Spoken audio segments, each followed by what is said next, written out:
Hi friends, ఈరోజు మీకోసం Activa వెహికల్తో వచ్చానండి. ఈ వీడియో చూసే ముందు నా ఛానల్ని సబ్స్క్రైబ్ చేసి ఈ వీడియోని లైక్ చేసి షేర్ చేయండి. యాక్టివా 2024 మోడల్ అండి.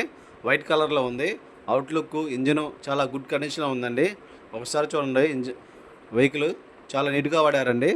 ఫస్ట్ నుంచి సింగిల్ హ్యాండ్ కస్టమరు. ఇన్సూరెన్స్ కూడా ఉందండి వెహికల్కి. మీ పేరు మీద ట్రాన్స్ఫర్ కూడా అవుతుందండి. ఈ వెహికల్ ప్రైస్ వచ్చి 65,000 చెప్తున్నాము. ఇది ఫిక్స్ ప్రైస్ అయితే కాదండి. ఈ వెహికల్ గురించి ఇంకా ఏమైనా డీటెయిల్స్ కావాలనుకుంటే లాస్ట్లో నంబర్ ఇస్తున్నాను, కాల్ చేయండి లేదా మెసేజ్ చేయండి. Please like, share and subscribe.